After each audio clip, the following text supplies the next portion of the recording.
Hey guys, happy Thursday.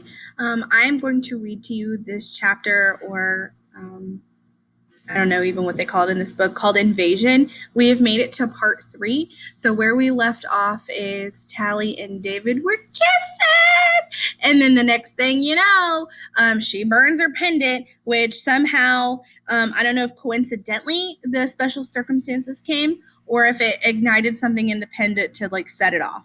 But anyway, she woke up, they were there, and we're about to find out what happens. Okay. So up here under part 3, it says into the fire. And then it gives a quote that says, beauty is that Medusa's head, which men go armed to seek and sever. It is most deadly when most dead, and dead will stare and sting forever. Okay, invasion. At the end of this, there is going to be a question. I'm also going to have it posted on our classroom posts in case none of you are reading this right now and you're reading it on your own. But it is going to be one question. And the reason why is because after I ask it to you, I want you to explain to me why. So technically, there are 2 parts to this. So you'll get your points from that. All right, invasion. Callie turned from the window and saw nothing but empty beds. She was alone in the bunkhouse. She shook her head, foggy from sleep and disbelief.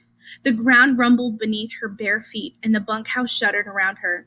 Suddenly, the plastic in one of the windows shattered, and the muffled cacophony, I'm pretty sure that's how you say it, from outside rushed in to batter her ears, so it's really loud. The entire building shook as if it would collapse. Where was everyone? Had they already fled the smoke, leaving her there to face this invasion alone?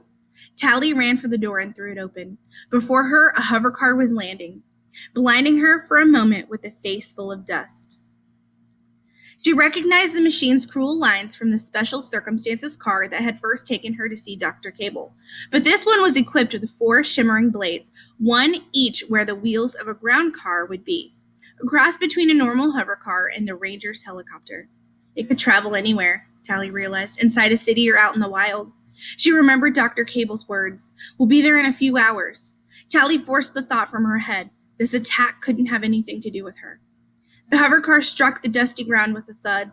This was no time to stand there wondering. She turned and ran. The camp was a chaos of smoke and running figures. Cooking fires had been blown from their pits, and scattered embers burned everywhere. 2 of the encampment's big buildings were ablaze. Chickens and rabbits scampered underfoot. Dust and ashes coiled in rampant whirlwinds. Dozens of smokies ran about, some trying to put out the fires, some trying to escape, some simply panicking. Through everything else, the forms of cruel pretties moved. Their gray uniforms passed like fleeting shadows through the confusion, graceful and unhurried, as if unaware of the chaos around them. They set about subduing the panicking Smokies. They moved in a blur, without any weapons that Tally could see, leaving everyone in their wake lying on the ground, bound and dazed. So that means they're like tied up or handcuffed. They were superhumanly fast and strong. The special operation had given them more than just terrible faces. Near the mess hall, about 2 dozen Smokies were making a stand, holding off a handful of specials with axes and makeshift clubs. Tally made her way toward the fight, and the incongruous smells of breakfast reached her through the choking haze of smoke. Her stomach growled. Tally realized that she had slept through the breakfast call, too exhausted to wake up with everyone else. Yeah, I could just spend all night with Damon. The specials must have waited until most of the Smokies were gathered in the mess hall before launching their invasion. Of course, they wanted to capture as many Smokies as possible in a single stroke. The specials weren't attacking the large group at the mess hall. They waited patiently in a ring around the building while their numbers increased, more hover cars landing every minute. If anyone tried to get past the cordon, they reacted swiftly, disarming and incapacitating whoever dared to run. But most of the Smokies were too shocked to resist, paralyzed by the terrible faces of their opponents. Even here, most people had never seen a cruel pretty. Tally pinched herself against a building. Sorry, she pinned herself. She didn't pinch herself. She pinned herself against a building, trying to disappear next to a stack of firewood. She shielded her eyes from the dust storm, searching for an escape route. There was no way to get into the center of the smoke, where her hoverboard lay on the broad roof of the trading post, charging in the sun. The forest was the only way out. A stretch of uncleared trees lay at the closest edge of town, only a 20-second dash away, but a special stood between her and the border of dense trees and brush, waiting to intercept any stray smokies. The woman's eyes scanned the approach to the forest, her head moving from side to side in a weirdly regular motion, like someone watching a slow-motion tennis match without much interest. Tally crept closer, staying pressed against the building. A hover car passed overhead, blowing a maelstrom of dust and loose wood chips into her eyes. When she could see again, Tally found an aging Ugly crouching next to her against the wall. "Hey!" he hissed. She recognized the sagging features, the bitter expression. It was the boss. "Young lady, we have a problem." His harsh voice cut through the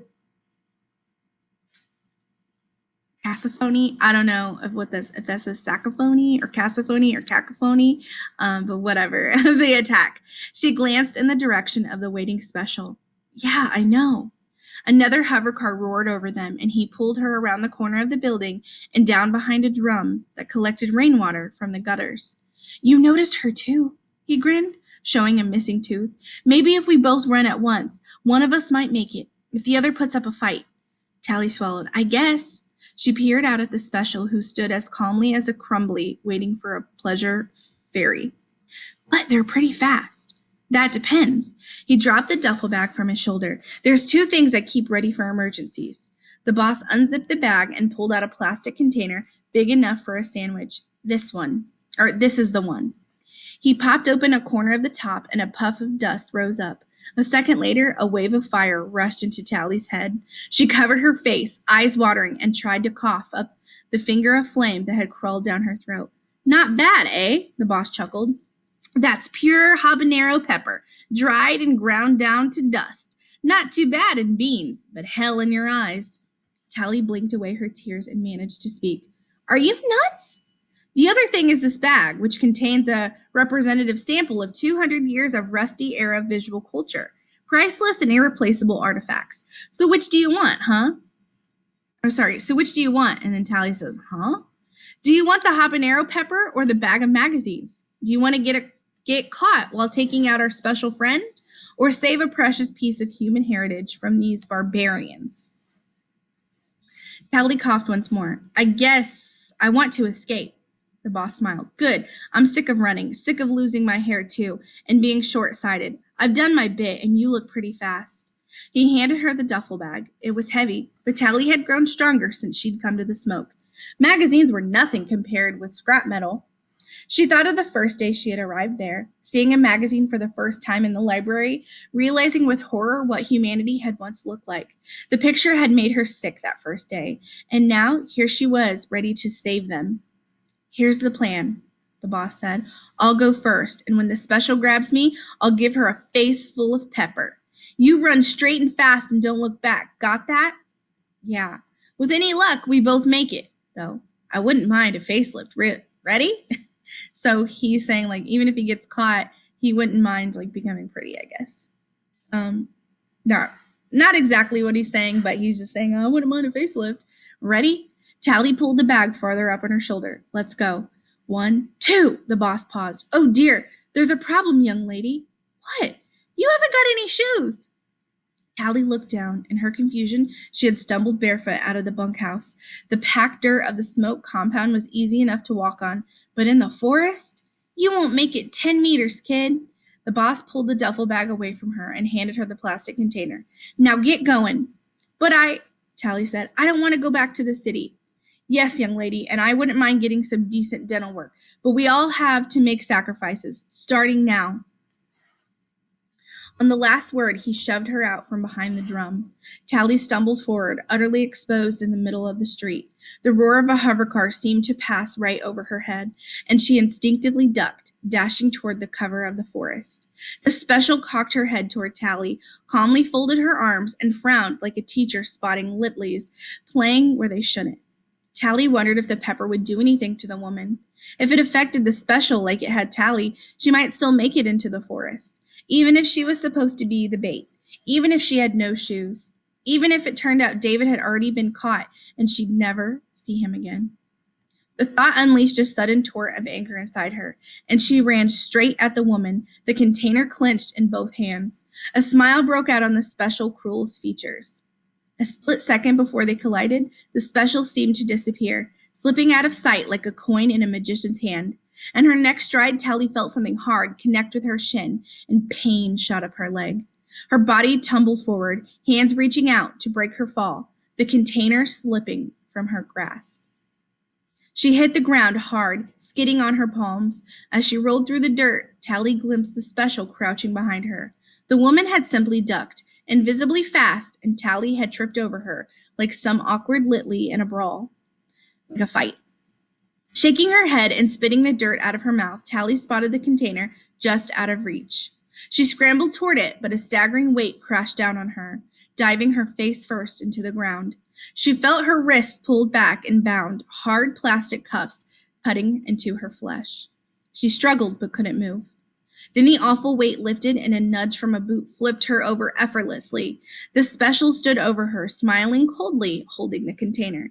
Now, ugly, the cruel pretty said. You just calm down. We don't want to hurt you, but we will if we have to. Tally started to speak, but her jaw clenched with pain. It had plowed into the ground when she'd fallen. What's so important about this? The special asked, shaking the container and trying to peer through its translucent plastic. Out of the corner of her eye, Tally saw the boss making his way toward the forest. His run was slow and tortured, the duffel bag too heavy for him. Open it and see, Tally spat painfully. I will, she said, still smiling, but first things first. She turned her attention toward the boss, and her posture suddenly transformed into something animal, crouched and coiled like a cat ready to spring. Tally rolled back onto her shoulders, thrashing out wildly with both feet. Her kick connected with the container, and it popped open. A puff of brownish-green dust sprang out over the special. So she was getting ready to go for the boss, and Tally kicked the container and opened it. And so now the woman got this habanero pepper dust in her face. For a second, the disbelieving expression spread over the woman's face. She made a gagging noise, her whole body shuddering. Then her eyes and fists clamped shut, and she screamed. The sound wasn't human. It cut into Tally's ears like a vibrasaw striking metal, and every muscle in her body fought to get free of the handcuffs, her instincts demanding that she cover her ears. With another wild kick, she rolled herself over and stumbled to her feet, staggering in the direction of the forest. A tickle grew in Tally's throat as the pepper dust dispersed on the wind. So Tally is going to get herself into the forest now that the woman is struggling to breathe and stuff. So Tally's going to make an escape. A tickle grew in Tally's throat as the pepper dust dispersed on the wind. She coughed as she ran, eyes watering and stinging until she was half blind. With her hands tied behind her, Tally lurched into the brush, off balance, tumbling to the ground as her bare feet caught on something in the dense vegetation. She struggled forward, trying to drag herself out of sight. Blinking away tears, she saw that the special's inhuman scream had been some kind of alarm. 3 more of the cruel pretties had responded. One led the pepper-covered special away at arm's length, and the others approached the forest. Tally froze, the brush barely concealing her. Then she felt a tickle in her throat, a slowly growing irritation. Tally held her breath, closing her eyes, but her chest began to shudder, her body twitching, demanding to expel traces of the pepper from her lungs. So some of it got into her lungs when she opened the container, and she's trying to breathe. She had to cough. Tally swallowed again and again, hoping spit could put out the fire in her throat. Her lungs demanded oxygen, but she didn't dare breathe. One of the specials was only a stone's throw away. scanning the forest with a slow back and forth sweep of his head, his eyes searching the dense trees relentlessly. Gradually, painfully, the flame seemed to expire in Tally's chest, the cough dying a quiet death inside her. She relaxed, finally letting out her breath. Over the thunder of hover cars and crackle of burning buildings and the sound of battle, the special somehow heard her soft breathing out. His head turned swiftly, eyes narrowing, in what seemed like a single motion he was by her side, a hand on the back of her neck. "You're a tricky one," he said. She tried to answer, but wound up coughing savagely instead, and he forced her face down in the dirt before she could manage another breath. Wow. Okay, so my question to you is,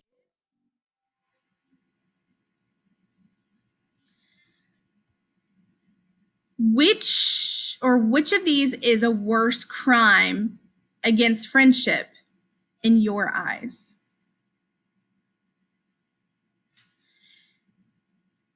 Tally's betrayal of the smoke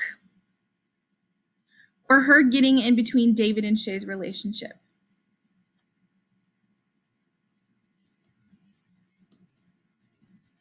What do you think is worse?